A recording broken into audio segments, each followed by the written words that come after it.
5, 4, 3, 2, 1, go. Hello and welcome to Space Now, the space news podcast from the National Space Centre that goes beyond the headlines. I'm Ed Kellon-Turner. And I'm Dhara Patel. Coming up today, a spacecraft achieves humanity's closest ever approach to a star. We take a little bit of a deep dive into the Parker Solar Probe. And then on the topic of the sun, we dig into some space history. In 1859, there was a geomagnetic storm that caused worldwide disruption. But can this happen again?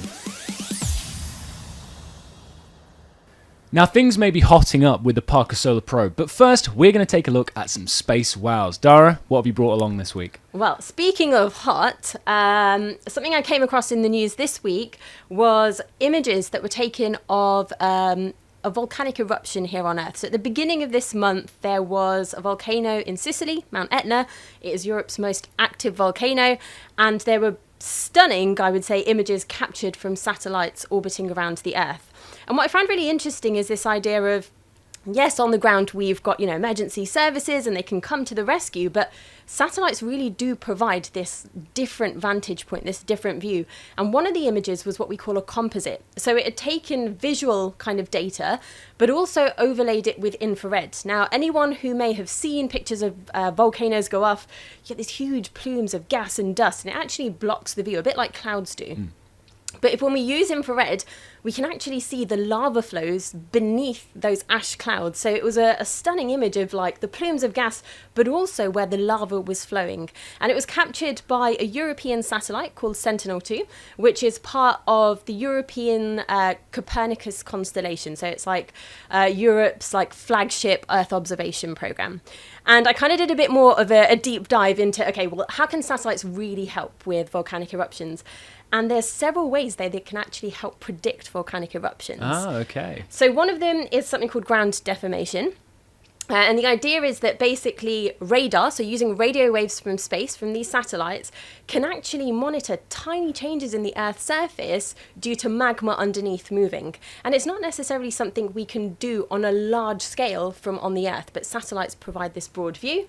Another thing is altered vegetation. So you may not realize it, but volcanoes give off lots of gases even before they erupt, and one of them is carbon dioxide. So if you're monitoring a volcano from like a period of time before it erupts, with that carbon dioxide, you'll get increased plant growth because plants use carbon dioxide, and you'll also get vegetation turning a little bit greener as it's healthier. And you can actually use that looking at satellites looking at the Earth to use that as signs that a volcanic eruption may be imminent. So I was just like, didn't realize that this was a thing that we could actually use satellites not only to look at volcanic eruptions, but actually see that they can help predict them as well. Well, I suppose that's the thing with satellites is obviously they're whizzing around the Earth. If they're in low Earth orbit, it can be once every 90 minutes. They can hit that same point on Earth over and over and over again. So you're saying about the vegetation, they can see that change happening over kind of a matter of days. So that's really, really interesting. And there was, anyone who's seen the images, they've tracked the eruption as well. And again, that helps with that kind of emergency response to the situation. You can see things developing in almost real time, which is incredible. So how about yourself? What have you found for your space wow this week? Well, a little bit ironically, sort of a similar thing, just nowhere near planet Earth, actually around Jupiter. I have been taking a look at some data that's come back from JWST, the James Webb Space Telescope, that has been looking at one of the moons of Jupiter called Europa. And it's been noticing some weird things happening on the surface, some shifts, some changes, which is a little bit odd for what, if you look at it, just kind of looking at it, it's just a frozen moon. There shouldn't be anything going on, right? But Europa's a really interesting place because it's one of the places in the solar system that we think could have life. And the reason we think that is we think there is a liquid water ocean beneath this icy crust. And this information coming back from JWST is sort of giving evidence for that. So it's sort of proving that possibly there is this geology that's going on inside the moon. So kind of like volcanoes, just deep underwater, kind of letting lots of thermal events happening, lots of chemicals coming to the surface, and you can actually see that on the ice. you can actually also see the CO2. So also we've got carbon dioxide in both cases. Who would have known that we come up with very similar stories, but actually these similar processes just happening in vastly different places in the solar system. But Europa, a great place of interest, and maybe this is signs of future life that we might find. Well, we've got our satellites in Earth orbit. We will also soon have some spacecraft out there at Europa. When you say soon, we're talking... By soon, I mean give it a decade or so, and or a little bit less than a decade, but probably a decade by the time we actually find out some really interesting stuff. So soon, let's say. So you may have seen in headlines about a spacecraft touching the sun. But what does this actually mean? Dhara, we're going to take a look at the Parker Solar Probe. And in fact, I had a look at this earlier. Even NASA have been talking about the spacecraft that touches the sun. Is Parker Solar Probe actually touching the sun, though? Yeah, it's a little bit of a publicity headline, and we always talk about on the podcast kind of going beyond the headlines. Now, anyone that knows anything about the sun, even when you're stood outside on a really hot day, like it is hot, like undeniably hot. And when we think about our sun, the core is the central part, and it's about 15 million degrees. Even the outer surface that we call the photosphere, which is the surface that produces the visible light that we see. The bit that we can see, actually. Exactly. Yeah. That's about 6,000 degrees. Hotter than most things that we can imagine on Earth. But actually, where Parker Solar Probe is in the corona. So this is the very outer atmosphere of the sun. In fact, I was watching Shrek just yesterday, and actually... Bit of a tangent. The sun is like an onion, as is Shrek, as he described ogres are, in the sense it has different layers. And the corona is that very outer atmosphere. But one of the greatest puzzles is this idea that the corona is incredibly hot. It's over 1 million degrees Celsius. So we've got core, which is 15 million. We go further out, and it's colder. About 6,000. And then that outer atmosphere, is about 1 million degrees Celsius. So Parker Solar Probe is flying through the corona on this really close approach. So it's touching the sun in the sense that it's in the sun's outer atmosphere. And to give you an idea of sort of how close it is to the sun, if we had a meter ruler stick and we had the Earth on one side and the sun on the other, it would be about 4 centimeters from the sun. So it's incredibly close. It is the closest spacecraft that we've ever sent to the sun. And some of the it's not just about the distance, it's traveling really fast too. Being that close to the sun, I think it's traveling about 692,000 kilometers per hour. So about 430,000 miles per hour. And they say, and I'm sure there's many quotes that people have read, that's traveling from London to New York in less than 30 seconds. It's zipping around incredibly quickly. Okay, so, well, of course, it's not always travelling that fast, right? When it's in quite an elliptical orbit, so it gets very, very close to the sun, but it's not spending all of its time there, right? No, so since it launched in 2018, it's been making what we call flybys of the sun. So you're right, it's not a perfectly circular orbit around the sun. It will make a close pass, go further out, and then come back in. It's coming up to its 24th flyby. So we're recording this just ahead of the next flyby, which is on the 19th of June, and it will be the third of the 3 closest flybys that it's made. But, at this time, what we're trying to do is understand a little bit about the sun's dynamics and how it works. So what Parker Solar Probe is trying to do is answer, I guess, 2 fundamental questions. One is, how is the solar wind generated? So this is the stream of particles that is constantly flowing off the sun's surface from the corona. But also that second question of, why is the corona so much hotter than we expect it to be? So we really want to solve those, and that is, we're studying the sun all the time. We've got spacecraft all over the place studying the sun, but the point that you're making is we need to get that close to solve these kind of things. And actually, well, we're saying it's touching the sun, and you're saying actually it's sort of going inside the sun a little bit, or rather the sun's sort of atmosphere, which is very, very warm indeed. In fact, it would probably, Parker Solar Probe would be quite happy with just 6,000 degrees if it was touching the kind of surface of the sun. But when I was doing a bit of kind of investigation into this, I saw lots of pictures of Venus for some reason. Why is Parker Solar Probe going to Venus? What's the point in that? So one of the things it's doing is using these gravity assists. So we often talk about when we're looking at spacecraft, whether they're traveling out of the solar system or even towards the inner solar system, they'll use these assists to help direct them. So yes, we could travel in a straight line, but then you've got to realize that you've either got to slow yourself down to capture yourself into orbit around something. But when we're traveling in towards the sun, if you sent a spacecraft directly towards it, it would be incredibly difficult, if not impossible, to brake before being captured by the sun's gravity. So it's using Venus to make these controlled assists to get it close to the sun and get it into the orbit that it needs to. All right, Dhara, let's bring it back a little bit to the closest approach to the sun. You're saying that the corona is kind of like 1,000,000 degrees. How can anything survive that? So first, I think we've kind of got to break apart this idea of temperature and heat. So when we think about temperature, we're essentially talking about the energy that these particles have, and that determines their temperature. So when a particle has loads of energy, it's got a high temperature. But this is slightly different to heat. Heat is the idea of kind of like how you transfer energy or how much energy is transferred. You were telling me actually that you read something about the idea of like sticking your hand in the oven, right? So what was that about? So it's all about, obviously, you can stick your hand in an oven, even if the oven is on at kind of 200 degrees, you've got your fan oven on, you can stick your hand in there and you will be fine. It will be hot, sure, but you won't burn yourself or anything like that. But as soon as you touch the kind of metal grate in there, that heat is going to transfer into your hand and you are going to get burnt. So I think the idea is that is what Parker Solar Probe is doing, is we're talking about the speed of how quickly it's going in there, is it's whizzing its way in and then whizzing its way out. And actually there's not really much for it to touch, so to speak. Obviously we're talking about it touching the sun, but actually there's not really anything there for it. Exactly. Touch, right? So the corona, that very outer atmosphere that it's traveling through, is very low density. It basically means there's not very many particles there. So yes, they have a very high temperature. Those particles have a lot of energy, but actually their ability to transfer heat isn't as great because there aren't so many of them. So on the sun-facing side, the Parker Solar Probe could, it's basically got a heat shield, and that heat shield can withstand temperatures of up to 1,400 degrees Celsius. That's hotter than lava on Earth, going back to our volcanoes.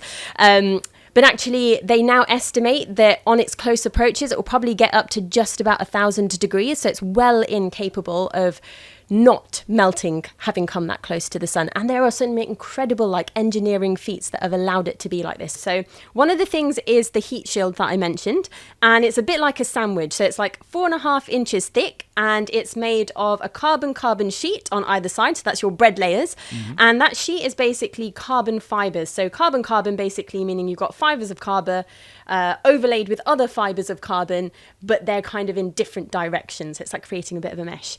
And then in between is a carbon foam. Now that foam is called a high density foam, but actually it's 97% air. And what that means is it's a really good insulator. Yeah. So the carbon sheets are really good at being heat resistant. They're also very durable. In fact, it's the same sort of material that's used to make tennis rackets. So they're very light, but they're very strong and very resistant. Another thing that it has is the fact that it's autonomous. So this spacecraft has to basically self-orientate itself. There's an 8-minute delay between signals from the Earth to the sun because of the incredible distance between us. And that means that scientists here on Earth can't wait for those signals to be passed back and forth. So essentially, the probe kind of detects the environment around it and then orientates itself to make sure the heat shield is facing towards the sun, but also make sure that its instruments are able to collect the data it needs. And the last thing it has is a cooling system on its solar panels. And this was for the first time that they've made something like this. So the solar panels have to stick out behind the heat shield to get the energy from the sun. But of course, that means they get quite hot. And what they have are these tubes of water that run behind it. The water absorbs the heats of the solar panels, and then it uses radiators to radiate that away. So it's been designed with in mind, how do I protect the instruments, but also how do I help it do the science? Well, a fun fact about that water cooling system. So you're going there, you're touching the sun, and the amount of water is just 5 litres. That's it's not a lot, is it? It's not a lot, which is really bonkers to think. And also what I really like about those solar panels is they're actually able to move. So obviously, we're talking about it going to Venus and using gravity-assisted Venus. It's not that hot. We want to get those solar panels out. But when it's getting close to the sun, it basically just hides them behind. Because if anyone has ever actually, and in fact, I encourage you to go home and have a look at the actual design of the Solar Parker Probe, is you've got that massive heat shield, and then everything is just very streamlined tucked behind it, right? Yeah. So 2 quick questions to just sort of finish this off. Firstly, What has the Parker Solar Probe actually found out so far, or will find out by the time this episode goes out? So going back to those two core questions, number one is what generates the solar wind, that stream of particles. And one of the things that it has been able to pinpoint is where they originate from. And they call them coronal holes. So if anyone's ever looked at pictures of the sun, you'll find these like loops of magnetic material. A coronal hole is basically where that loop doesn't come back to the sun. So it's just like kind of pointing out into space. And that's where material is streamed off from. So it's answered, or helping to answer, one of the questions. In terms of what makes the corona so hot, it's not quite been able to find evidence for it. It has taken what was a potential out of the running, out of the question. Okay, so that is a positive part of science. Yes, absolutely. But that still is a question that remains to be answered. And one of the things it's doing is working with an ESA probe called the Solar Orbiter. Solar Orbiter orbits from further away. So combined, they have a close-up view and a further view. And hopefully together, they'll be able to help answer some of these questions. And that happens a lot with kind of satellites and things, doesn't it? But, you know, you're talking about the solar wind and these coronal mass ejections and all that kind of stuff. Why does that matter, though? Why does that matter to us here on Earth? So two things, I guess. One is solar physics. It helps us understand how our star works, what it's doing, its activity, how it will develop, how it will evolve. And that helps us understand other stars and other galaxies. But I guess closer to home, the sun is basically the cause of our space weather. So we think about weather on Earth, but there is an awful lot of weather happening in space. And that weather can lead to disruptions on Earth that can be splendid in terms of some pretty things to look at, but also can cause some serious issues. And that leads us really well onto our second topic, where we're going to take a look at the Carrington event. So the Carrington event was an event that happened in 1859. Let's start off with some very, very basic stuff, though. What actually was the Carrington event? Okay, so the Carrington event, if we put it as like a simple one-liner, was what we call a geomagnetic storm. And it basically means that it is lots of material being ejected from the sun, coming towards the Earth and interacting with our planet. And that's the basic idea of space weather, is that our sun is very active and it's very dynamic. We may look at it in the sky, and of course don't look at it with just your naked eye. Make sure you do it safely if you do. But, it looks like it's just like a still ball in the sky, but it's not. It's incredibly active. And during the Carrington event, we got something called solar flares. So these are kind of like bright flashes of radiation or light erupting big sort from of the sun. eruptions from the actual solar surface, Absolutely. Right? And then something called coronal mass ejection. So these are like large explosive events where what we get is plasma being ejected off the sun's surface. And plasma is essentially what I like to think of as just like superheated gas. It's a very hot gas that becomes charged or electrically charged. So it has the ability to then interact with things like magnetic fields or other electrical items. And so the Carrington event was this event in recorded history named after Richard Carrington, who was the one that sort of spotted the burst of light before the storm arrived on Earth. And this was actually one of the very, very first times that we had spotted this kind of thing, right? Don't quote me on this, but I'm pretty sure it was his observations that actually tied auroral activity with that event. Yeah, with the idea that it's material from the sun that is basically interacting with the Earth to produce aurorae. Because we're very lucky nowadays. We've got things like the Parker Solar Probe to go, yeah, this is happening. We can quite literally link up how long it takes these different, how fast is the solar wind moving, everything like that. But back then, we're just going off telescopic observations and drawings that people make. So this really highlights again the importance of having spacecraft in different positions. So we talked about, the Parker Solar Probe and then ESA Solar Orbiter. If you've got spacecraft in different positions, you can have one that's looking at the sun to see as this material is ejected off. But if you've got a spacecraft from the side, it can look at how fast it's also traveling to the Earth to help us in terms of when will it get to us, when will it impact us. So we have these different spacecraft, such as, I'm going to mention something brand new, but Lagrange points, kind of areas where essentially you can have a spacecraft and it sort of sits there and it maintains that orbit and it's linked to the orbit of the Earth. So, for example, we've got spacecraft in certain Lagrange points where they have the same orbital period as the Earth, so they can just stay sitting, looking at the Earth and seeing exactly what is going on at all times, right? Lagrange points are basically these like stable points around the Earth where it's almost like the gravity of the sun and the gravity of the earth mean that there's an equal kind of pull, and it keeps them in these stable points. And what you're talking about here is one of the Lagrange points lies directly between the earth and the sun. And in that point, when a spacecraft is orbiting around, it remains directly between the earth and the sun, and it just orbits around as the earth does. And there are 5 Lagrange points around the earth or around any other kind of body that we might find. Yeah, and they're all useful for different things. So, for example, we mentioned James Webb earlier. James Webb is a different one on the opposite side of the Earth to the Sun, Lagrange point 2. But we're talking about all this kind of these solar winds. This Carrington event was this really big event, right? So what actually happened during the Carrington event? So I think it was late August in 1859 when the kind of activity from the sun kind of was ejected, and it took until early September. So it took a couple of days to arrive.